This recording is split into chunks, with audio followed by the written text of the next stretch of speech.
नमस्कार। The economic times Rajasthan business summit में आपका स्वागत है। मैं अर्पित गुप्ता हूँ। मेरे साथ हैं राजस्थान के state minister for industries and commerce Shri Krishna Kumar के विश्नोई साहब। Thank you sir, thank you for joining us for the conversation. धन्यवाद। सर, आज के इस कार्यक्रम में आप सम्मिलित हुए हैं। इंडस्ट्रीज एंड कॉमर्स डिपार्टमेंट को आप रिप्रेजेंट करते हैं। अगर राजस्थान में हम बात करें तो किस तरह का सिनेरियो आप देख रहे हैं इन्वेस्टमेंट का, और जो इकोसिस्टम तैयार किया गया है निवेशकों के लिए, वो कितना फलीभूत होता दिखाई दे रहा है? देखिए, मैं ज़िक्र करना चाहूँगा इस तेज़ गति से बढ़ते हुए राजस्थान की और हिंदुस्तान की।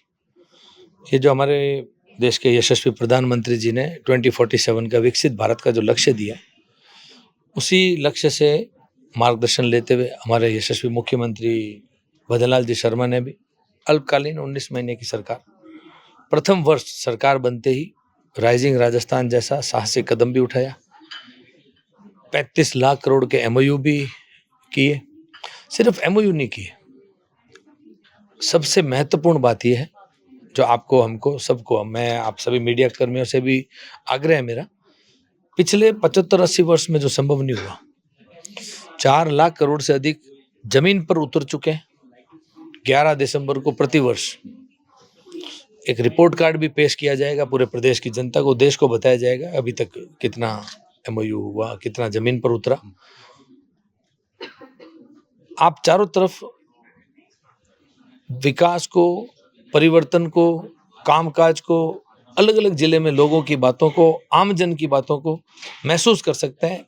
इस तेज गति वाले विकास को, परिवर्तन को, तेज गति से बढ़ते हुए कदम को, मैं कहूँगा कि उगते हुए राजस्थान को, राइजिंग राजस्थान को आप महसूस कर सकते हैं।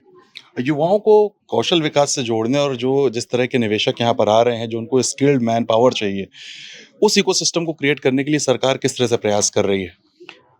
मैं आपको बताना चाहूँगा, कल ही मैं चंडीगढ़ में हमारे स्किल डेवलपमेंट के केंद्र सरकार के जयंत चौधरी जी मंत्री हैं, अलग अलग स्टेट से वहाँ पर खूब सारे स्किल डेवलपमेंट के मंत्री भी आए थे, मेरा भी वहाँ जाना हुआ।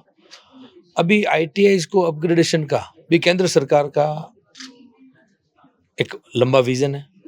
आने वाले समय में प्रदेश के अंदर जो, चाहे वो सोलर सिस्टम है, चाहे वो ड्रोन सिस्टम है, चाहे वो पेट्रोकेमिकल है, चाहे वो आधुनिक तकनीकी माइनिंग है, चाहे वो टूरिज्म है, आने वाले समय का हर वो क्षेत्र, चाहे वो मैन्युफैक्चरिंग का सेक्टर है, चाहे वो अलग अलग दिशा के सभी सेक्टरों के अंदर अब जो कंपनीज को आवश्यकता है, अब जो आने वाले समय का फ्यूचर है, उन सभी चीज़ों को आने वाले समय में हम आईटीआई के अंदर, पॉलिटेक्निक कॉलेजेस में, हर जगह पर, इंजीनियरिंग कॉलेज में उन सब्जेक्टों को धीरे धीरे कैसे बढ़ावा मिले, उनकी पार्टली ट्रेनिंग का भी सिस्टम, ट्रेनिंग पार्टनर्स भी हमने रखे हुए हैं, तो उनके शॉर्ट टर्म ट्रेनिंग से भी कैसे उनको उन अलग अलग दिशा में जो आने वाले जो नए उद्योग है, उनमें हमारा युवा कैसे फायदा उठा सके।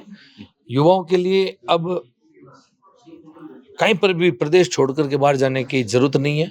एक समय रहा है हमारे प्रदेश से लोग, चाहे वो कलकत्ता की तरफ गए, चाहे वो दक्षिण भारत में, चाहे चेन्नई, बेंगलोर, हैदराबाद, मुंबई, गुजरात गए, लेकिन अब वो समय आ गया, हम जाकर के, हमारे मुख्यमंत्री जी, हम सब जाकर के वहाँ अपील भी कर रहे हैं कि वो समय था कि आपको प्रदेश छोड़ना पड़ा, लेकिन अब आप अपने खुद के प्रदेश के अंदर भी एक व्यवसाय भी खोलिए, और वहाँ पर जो चमक बढ़ रही है, वहाँ पर जो धमक दिख रही है, वहाँ पर जो अभी बढ़ते हुए कदम है, उनके अंदर आप भी सम्मिलित हो, इस विकास की तेज गति का आप भी हिस्सा बने। चलते चलते बस मैं आपसे आखिरी में ये पूछना चाहूँगा कि आपकी और आपकी सरकार की जो प्राथमिकताएँ हैं, वो प्रमुख 2 या 3 प्राथमिकताएँ क्या हैं? देखिए, भारतीय जनता पार्टी की सरकार, चाहे वो प्रदेश की हो, देश की हो, हमारे दीनदयाल उपाध्याय जी का दिया हुआ सिद्धांत, समाज की आखिरी पंक्ति में बैठे हुए व्यक्ति, जिसको आज तक ठगा गया, जिसको आज तक कभी भी न्याय नहीं मिला, उस व्यक्ति को गणेश की तरह, उस व्यक्ति को केंद्र बिंदु में, गरीब को गणेश मान करके और उसको केंद्र बिंदु में रख करके सारी सरकारी हमारी योजनाएं बनाई जाती है कि कैसे उस आखिरी पंक्ति में बैठे हुए व्यक्ति को हर एक सरकारी योजना का फायदा मिले। 4 वर्ग जो हमारे यशस्वी प्रधानमंत्री जी ने, युवा, महिला, किसान और गरीब, इन सभी वर्गों का ध्यान में रखते हुए सभी योजनाओं को बनाया भी जाता है और इन सभी वर्गों को फायदा मिले। ये दिमाग में ख्याल रहता है। के बिश्नोई जी, हमसे बात करने के लिए बहुत-बहुत शुक्रिया। आगे की जानकारी के लिए ईटी गवर्नमेंट के साथ जुड़े रहिए। The economic times Rajasthan business summit की जानकारी आप तक साझा की जाएगी। Thank you.